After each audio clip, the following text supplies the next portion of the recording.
Peter Hill Explains, where I invite you to join the science teaching conversation with me about Nicholas de Cusa, a 15th century German super thinker who really extracted the last breaths from the ancient logic. He was a Neoplatonist, so he looked at Plato, and Plato had a theory of God which he melded into the theory, Christian realism theory, and actually came up with an idea that eventually that mathematics was the ultimate form of godliness. There you go.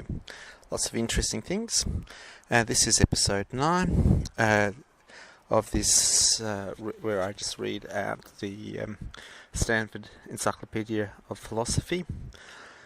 And I'm reading in sections just to improve my cardiac rehabilitations, because you get your brain gets mucked around a bit, so this helps me do it. This is section 4, so this is the last sections, and we go into a different area here. Contribution to political ideas. Nicholas of Cusa has attracted frequent notice in the history of political ideas because of his early work, the Catholic Concordance, the Concordatia Catholica, from 1433 to 34. This lengthy work in 3 books is aimed first of all at the ecclesiastical audience of the Council of Basel, and only secondarily in Book 3 at the Holy Roman Empire and its electors, the Emperor. Nicholas' ideas stand squarely with the conciliarist tradition, following the proposal from the Council of Constance, 1414 to 1418, and thus privileged the Council's authority above the Pope's. In Book 1, he expounds a hierarchical view of creation of the Church following the Dionysian and Applegate. Then he uses both canon law and historical documents from and about the early church councils to undergird his view of the council and the papacy. Yet he never denies the importance of the positions of Pope and Emperor. Throughout, Nicholas works to harmonize concordatia, that's what it means, concordantia, the many different strands of church law and political theory. Over the last century, scholars of political history have singled out chapters, particularly in Book 2, where Nicholas discusses consent as prerequisite for legitimate law and government. And I have to say, even contracts and administration. Myself, I think if I have to analyse a lot of the sort of failed state situations that I'm up against at the moment, there's the idea that you can actually do things without consent. It's quite amazing, and then get people to cooperate at the end of it. It's a sort of strange view.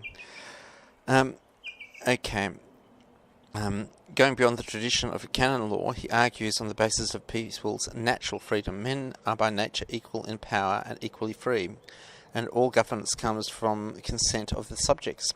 This argument, too, explicitly institutionalizes consent is Nicholas's original contribution. I.e., that's a beautiful idea, isn't it?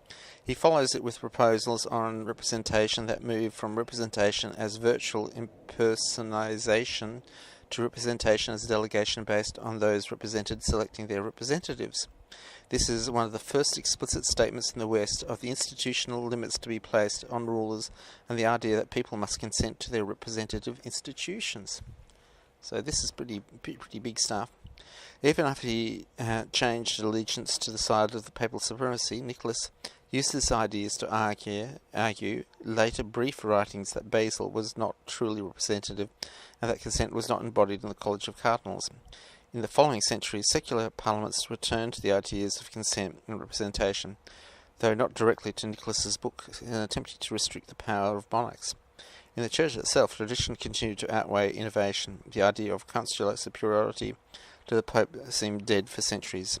Some of the 20th century's thinking in the Roman Catholic Church has returned to and enlivened the ideas about the Council and the papacy propounded by Nicholas de Cusa. Yeah, so this is the fundamental idea. It's people sort of focus on the vote and the right and stuff like that. It's whether people consent as a whole consent to what's going on. This is very interesting.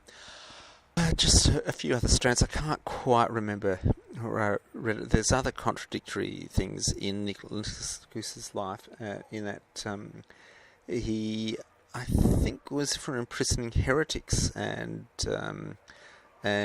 sentencing various people to death.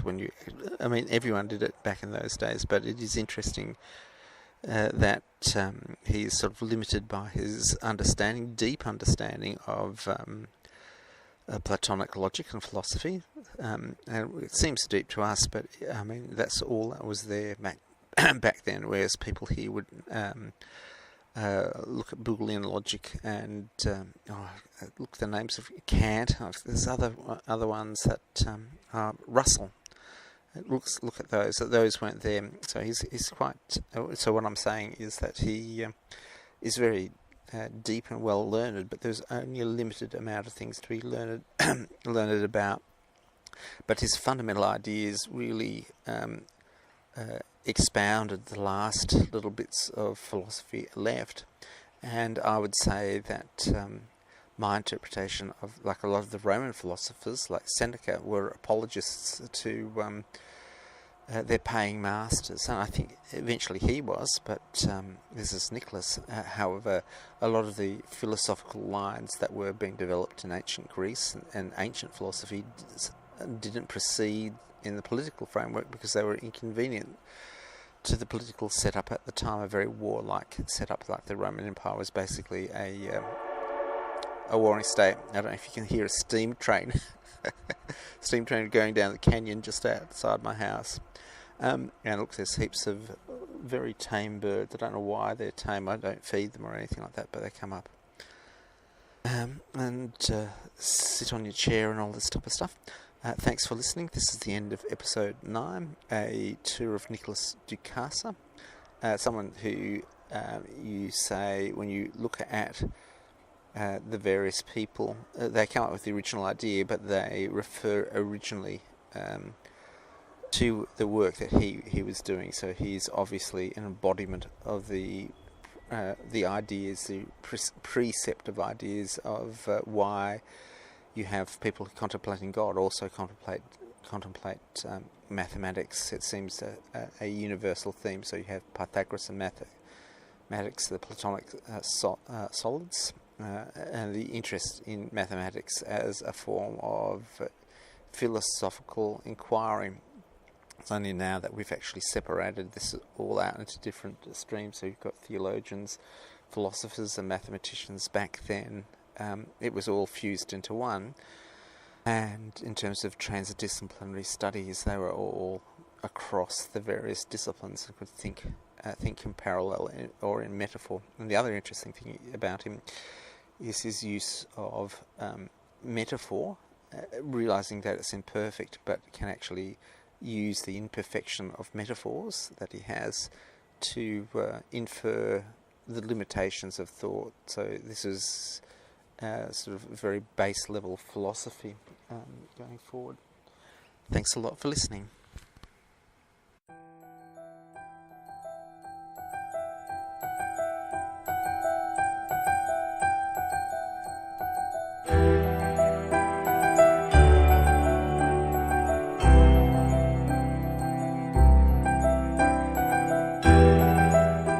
Another podcast, another story comes to a close.